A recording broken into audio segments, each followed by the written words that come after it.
नमस्कार, मैं हूं नेहा आनंद। युद्ध के माहौल में बाजार बुरी तरह टूट चुके हैं, तो क्या अब ये मान लेना चाहिए कि निफ्टी ओवरसोल्ड हो चुका है? बाजार में कब बनता है साल का बॉटम और वहां से कितने दिन में आती है कितनी तेजी? क्या अभी है पैसे लगाने का सही टाइम? अगर हाँ, तो कहां, कैसे करें निवेश? इन सारे सवालों के जवाब देने के लिए हम लेकर आए हैं ये खास शो, बाजार का बॉटम कब, कहां, कैसे।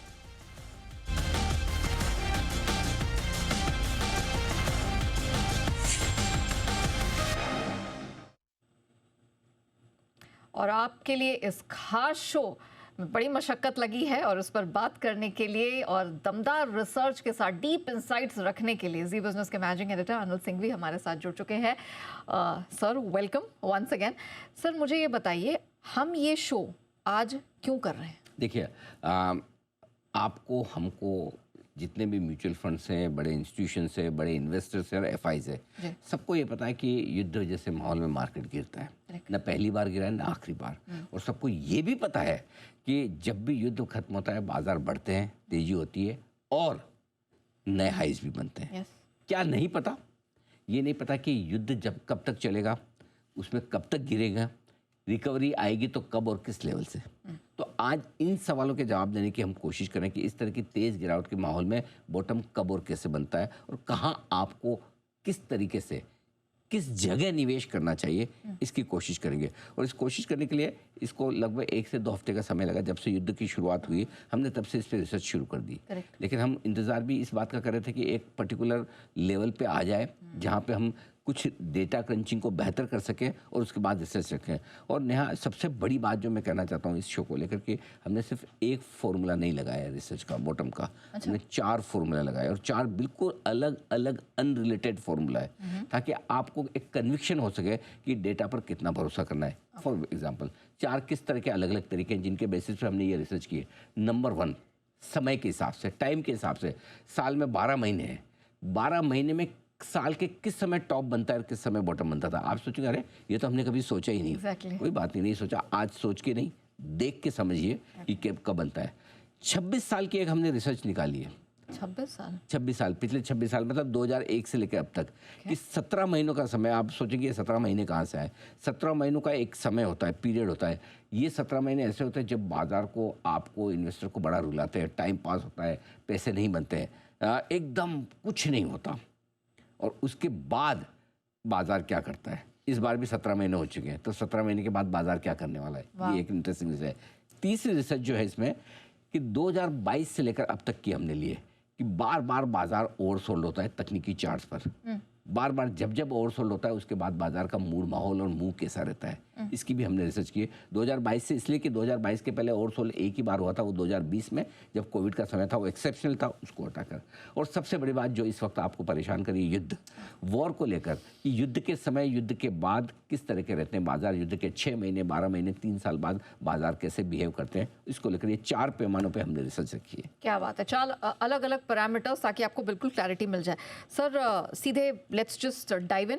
मुझे बताइए सर, किस समय निफ्टी ओवरसोल्ड होता है? हाँ, तो निफ्टी किस समय ओवरसोल्ड होता है, पिछले 10 सालों की रिसर्च हमने की है। 10 सालों में यहाँ बहुत इंटरेस्टिंग रिसर्च आई है टॉप और बॉटम को लेकर। 10 में से 9 साल में जनवरी से लेकर मार्च के महीने में बाजार का बॉटम बनता है। अच्छा, अभी आप मार्च में, याद रखिएगा, ठीक है। 10 में से 4 बार जनवरी में बॉटम बना है, 3 बार मार्च में बना है, 1 बार फरवरी में और 1 बार अप्रैल में बना है। तो मोटा मोटी अप्रैल समझ लीजिए, थोड़ा एक्सटेंड भी हो गया तो अप्रैल की शुरुआत तक, ठीक है। सिर्फ 1 साल ऐसा रहा जब जून में बना 2022 में, उसको छोड़ दीजिए, वो एक एक्सेप्शन है। लेकिन 10 में से 9 साल जो बता रहा है उसे आप एक ट्रेंड मानेंगे, अगर मानते हैं तो।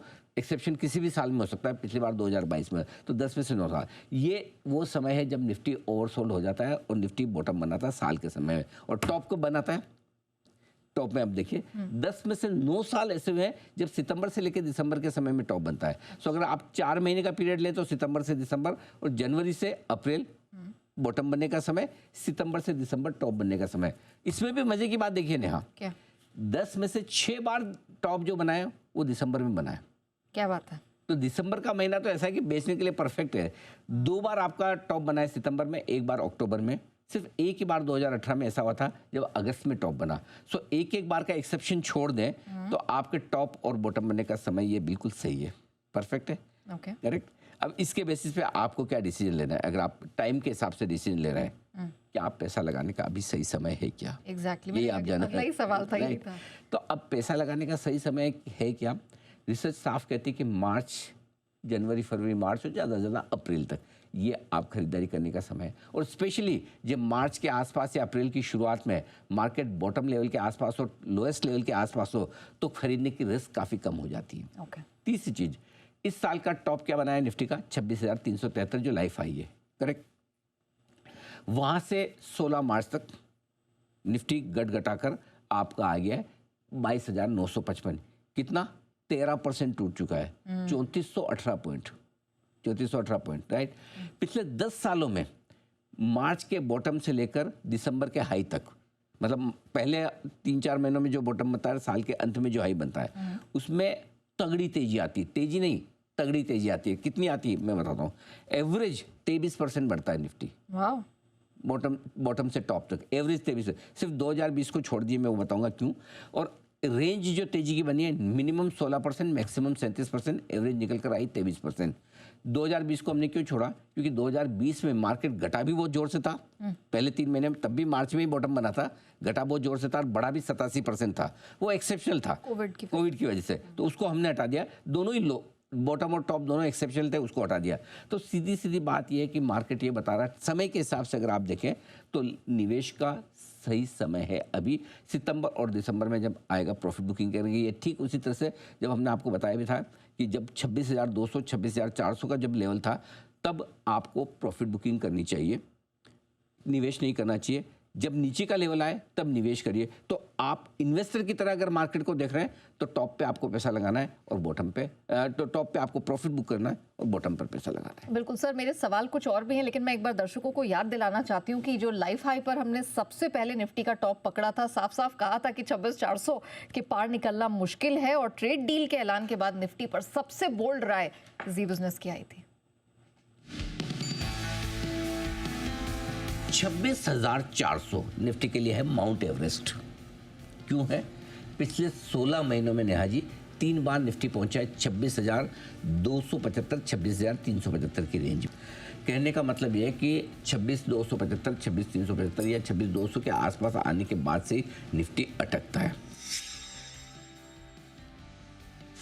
26,400 निफ्टी के लिए माउंट एवरेस्ट है और पिछले 16 महीनों में 3 बार निफ्टी उस लेवल के आसपास पहुंचा है, इस रेंज पर पहुंचता है और वहां से थैंक यू वेरी मच नीचे आ जाता है। अगर आपका छोटा व्यू है तो फिर आपको 26,200 26,400 की रेंज में जैसे ही पहुंचना है निफ्टी, वहां पर आपको प्रॉफिट बुक करके शांति से बैठ जाना है।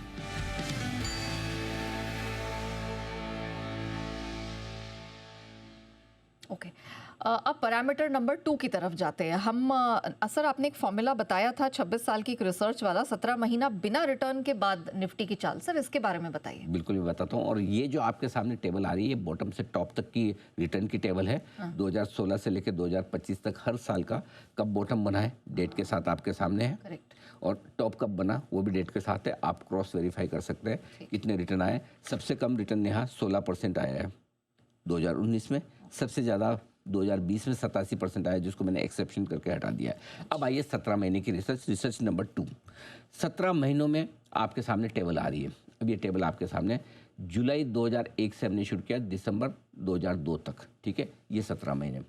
अगस्त 2001 से जनवरी 2003, ये 17 महीनों का पीरियड है। और इस 17 महीनों के पीरियड में रिटर्न कितने आए, पहली अगर आप कॉलम देखेंगे मुश्किल से कितना, 2%, -1%, %0.5%, -1%, मतलब एक भी साल ऐसा नहीं है। अगर आप नीचे तक जाएंगे, लास्ट आपका 2021 से 2023 का पीरियड रहा 17 महीनों का, ठीक है।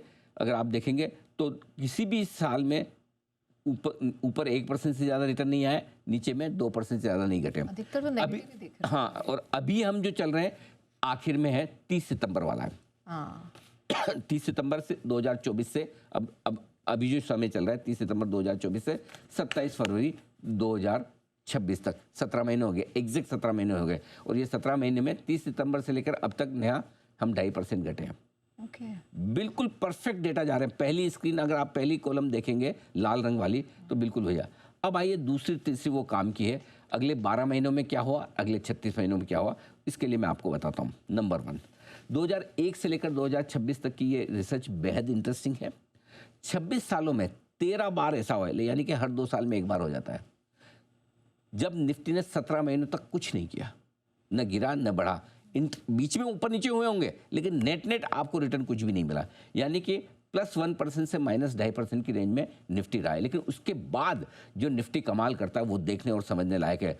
अगले 12 महीनों में हर बार निफ्टी ने पॉजिटिव रिटर्न, अगर 17 महीनों तक कुछ नहीं किया तो अगले 12 महीनों में हर बार पॉजिटिव रिटर्न।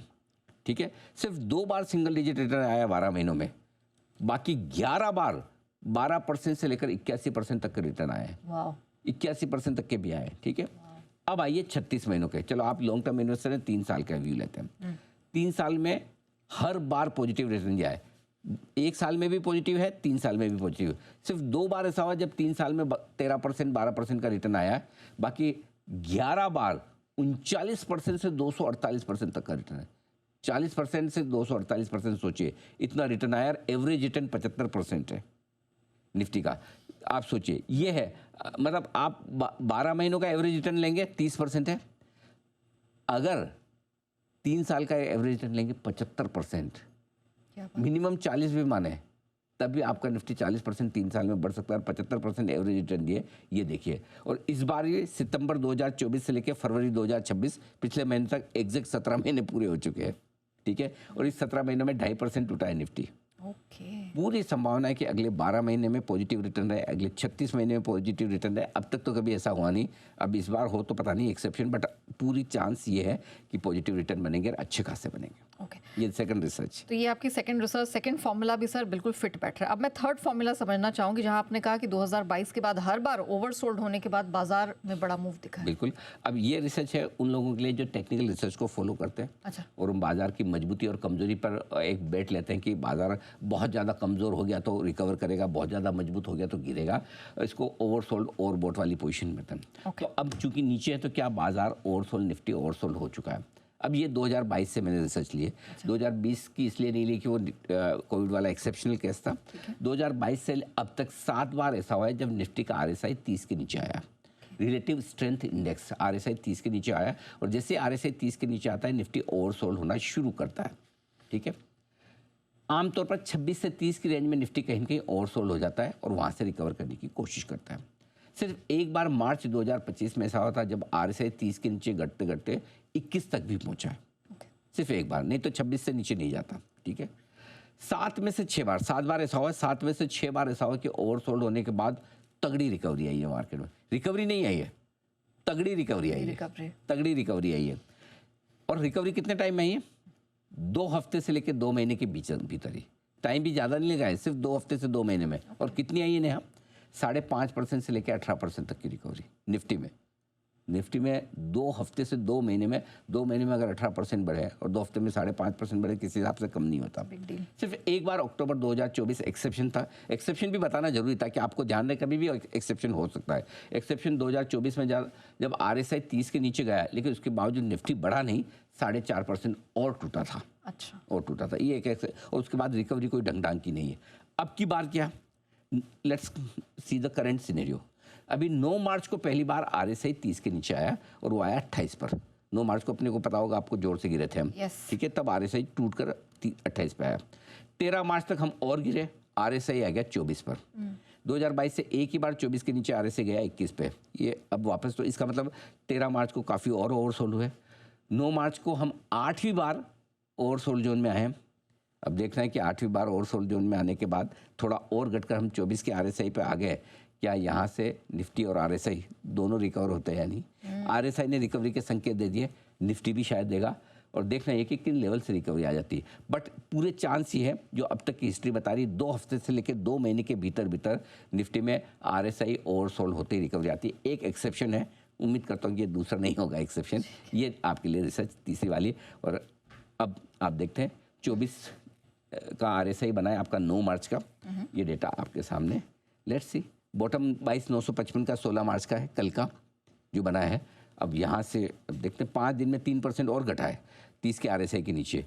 मेरे ख्याल से अब डेटा तो बता रहे हैं कि रिकवरी का टाइम आ रहा है। ये टेक लवर्स को ये वाली तीसरी रिसर्च बहुत सबके पसंद लिए आएगी। है। मतलब कोई डेटा हिस्टोरिकल डेटा देखता है, कोई टेक्निकल चार्ट्स देखता है, कोई टाइम वाइज देखता है, सबके लिए रिसर्च है। परफेक्ट। अच्छा सर, अब आखिरी जो सबसे इम्पोर्टेंट है, क्योंकि पूरी दुनिया की नज़र है, युद्ध के बाद मार्केट कैसे परफॉर्म करते हैं? देखो युद्ध अब पहली चीज़ तो कि आप युद्ध किसको मानते हैं, क्योंकि बहुत सारे युद्ध हैं, लंबे बड़े छोटे, हम लड़े कोई और लड़े, है ना।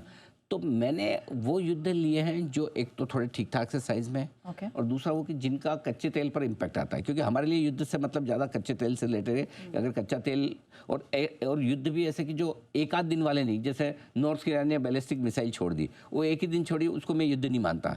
या किसी ने कहीं एक आध दिन के लिए सीरिया पे हमला कर दिया, वो युद्ध वो है कि जो थोड़ा सा लंबा चलता हुआ दिखे। ठीक है। जैसे कि युद्ध के 4 केस मैंने लिए, इजराइल हमास, रशिया यूक्रेन, तीसरा रशिया ने क्रीमिया पर आक्रमण किया, वो है तीसरा, और चौथा अमेरिका और इराक जो 2003 वाला पुराना। ये 4 केस हमने लिए और चारों केस की आप टेबल देखेंगे तो पहली और दूसरी टेबल है 1 महीने और 3 महीने वाली, वो आपको स्थिति कम दिखाएगी साहब।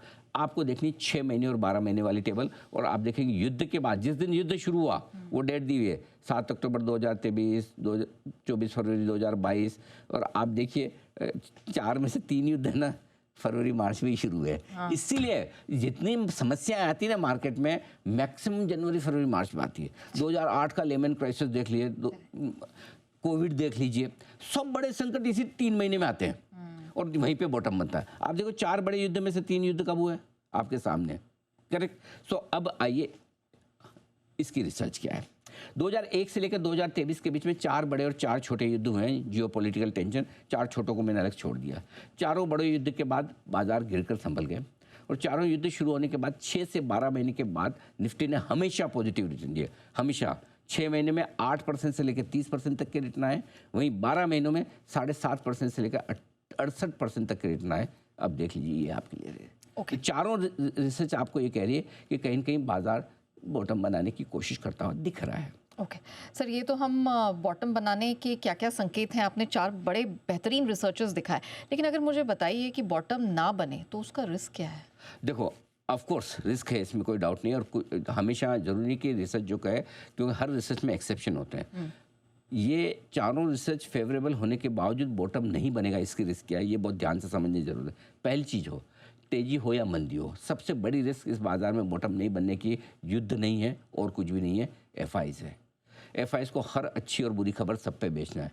जीएसटी कट आ जाए तो भी बेचना है, ट्रेड डील हो जाए तो भी बेचना है, और युद्ध हो जाए तो भी बेचना है। तो सबसे बड़ी रिस्क भारत के लिए एफआईज की है। तो जब तक एफआईज की बिकवाली नहीं रुकेगी तब तक आपके लिए बड़ी तेजी नहीं बन सकती, कम से कम गिरे कितना वो अलग बात है। दूसरा, युद्ध लंबा चलकर या तो वर्ल्ड वार में बदल जाए, जो कि चांस इससे कम है, लेकिन न्यूक्लियर वॉर में बदल सकता है क्या, इसके चांस हो सकते हैं, यू नेवर नो। आप नहीं सोचे हो जाए तो क्या करेंगे, तो इसका मतलब आपको फ्रेश गिरना पड़ेगा। तीसरा, कच्चा तेल लंबे समय तक $120 के ऊपर निकल कर टिक जाए। 100-120 तो हम कमोवेश एडजस्ट करने की कोशिश कर रहे हैं। युद्ध का इकोनॉमी, रुपए और मार्केट तीनों पर लंबा और बड़ा असर पड़ जाए अगर लंबा चल जाए तो। चौथा, ग्लोबल मार्केट्स में किसी न किसी वजह से बड़ी मंदी आ जाए तो फिर हम पर भी असर आएगा।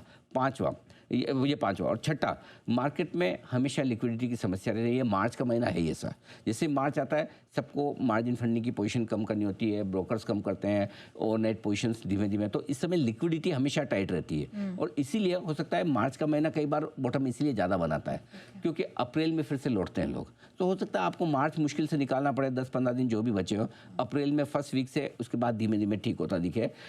वैसे मार्केट इस बार ज़्यादा गिरे भी नहीं, टॉप से 13% आपको लगेगा, टॉप से 13 कम थोड़ी होता है, लेकिन कई जो पुराने फॉल हुए हैं वो और ज़्यादा गिरे हैं। अब कहने के लिए ये भी कह सकते हैं पहले मार्केट हमारे बढ़े भी ज़्यादा नहीं है इसलिए घटे भी कम है, लेकिन हो सकता है हम घटे कम हैं तो बढ़े भी कम। बजाय तेजी के घटे ना घटे, लेकिन टाइम वाइज कंसोलिडेशन हो सकता है। हो सकता है हम यहाँ से और ना घटे लेकिन बढ़ने में समय लगा सकते हैं। तो आपको इन्वेस्टर के तौर पर सोचना होगा कि बॉटम बन भी गया तब भी जरूरी कि तुरंत ही भाग जाए। अब वो रिटर्न जो मिलता है वो 8% का या 68% का, वो किस समय मिलता है वो आपको पता नहीं, लेकिन उसके लिए मार्केट पेशेंस स्ट्रेस करेगा कि आप 1 से 3 साल रुक सकते हैं क्या। तो फिर मुझे निवेश कैसे करना है? निवेश करने के तरीके बहुत साफ बता दूं। पहला, बाजार का बॉटम का पूर्वानुमान लगाना थोड़ा मुश्किल है। जब भी बॉटम बनता है रिकवरी बड़ी तेज आती है और ऐसे में पैसे लगाने के 2 सिंपल तरीके हैं। पहला तो ये कि आप युद्ध खत्म होने का इंतजार करें, बॉटम बनने का इंतजार करें और उसके बाद पैसा लगाएं। ऐसे में आप पैसा थोड़ा कम बनेगा क्योंकि बॉटम बनने के बाद लगा रहे हैं, लेकिन आपकी रिस्क भी कम रहेगी, सेफ रहेंगे। दूसरा तरीका है कि नहीं मैं तो गिरते बाजार में स्ट्रेटेजी बनाकर पैसा लगाऊंगा, अंदाज से नहीं, स्ट्रेटेजी से। और उस स्ट्रेटेजी को कैसे? 2 तरीके से, या तो समय के हिसाब से कर लें या लेवल के हिसाब से कर लें। 2 तरीके से स्टडी बनाने के, मैं इसी समय पर पैसा लगाऊंगा या इस लेवल पर पैसा लगाऊंगा। समय के हिसाब से कैसे करना है? 6 हफ्ते या 6 महीने की आपको शॉर्ट ब्लास्ट SIP करनी है। जितना भी आपको पैसा लगाना है या तो 6 हफ्ते में इक्वल इंस्टॉलमेंट में लगा दीजिए या 6 महीने में लगा लीजिए। लेकिन अगर आप एग्रेसिव इन्वेस्टर्स हैं तो 6 हफ्ते में ही लगा लीजिए, 6 महीने का इंतजार मत कीजिए, क्योंकि युद्ध ज़्यादा लंबा चलता नहीं है। अगर चल भी जाए 6 हफ्ते से ज़्यादा तो उसका असर खत्म हो जाता है मार्केट पे। तो ये एक हो गया समय के हिसाब से। अब आइए लेवल के हिसाब से। एग्रेसिव इन्वेस्टर्स हैं, हर 500 पॉइंट निफ्टी के फॉल पे आप नया निवेश डाल लीजिए, यानी कि 2% पर, ठीक है। कम रिस्क लेने वाले इन्वेस्टर्स हैं, मैं 500 पे नहीं डालूंगा, मैं 1000 पे डालूंगा, ठीक है। ये दूसरा तरीका। और बिल्कुल ही रिस्क नहीं लेनी किसी को, वैसे भी लोग होते हैं, तो आप युद्ध खत्म होने के बाद लगाइए। जब आपको आ जाए कि भाई हाँ बोल दिया ट्रंप ने, बोल दिया ईरान ने, बोलिए युद्ध खत्म, उसके बाद लगाइए। लेकिन उस समय फिर आपको वो लेवल नहीं मिलेंगे जो बॉटम के हैं, आपको ऊपर में लेना पड़ेगा, तो कमाई थोड़ी कम होगी, लेकिन वही आपकी रिस्क है, सिंपल सी चीज़। सर अब सबसे इम्पोर्टेंट सवाल, कहाँ पैसा लगाऊं? बिल्कुल, और इसका भी जवाब बिल्कुल तैयार है, एकदम पॉइंटेड जवाब। सबसे पहला फ्लेक्सी कैप इक्विटी फंड में पैसा लगे। अगर आप म्यूचुअल फंड इन्वेस्टर्स नया पैसा लगाना चाहते हैं या पहले से लगा रहे हैं तो आपके लिए फ्लेक्सी कैप फंड, इसमें हर तरह के मार्केट कैप वाले शेयरों में पैसा लगता है। और हमारे पसंदीदा 2 फ्लेक्सी कैप फंड है, HDFC फ्लेक्सी कैप फंड, पराग पारिक फ्लेक्सी कैप फंड। ये दोनों फंड आपके सामने यहाँ लगा सकते हैं। नंबर 1। नंबर 2, खाली इक्विटी में लगाने के बजाय मल्टी एसेट एलोकेशन फंड में लगाइए, जहाँ पर इक्विटी भी है, डेट भी है, सोना चांदी, रीट्स वगैरह सब है। इससे आपकी रिस्क हो जाती है कम। और जो पसंदीदा फंड है इसमें, जो हमें पसंद है, Kotak multi asset fund, DSP multi asset fund, ये 2 फंड ऐसे हैं जहाँ आप पैसा लगा सकते हैं। अब आइए मिड कैप और स्मॉल कैप फंड।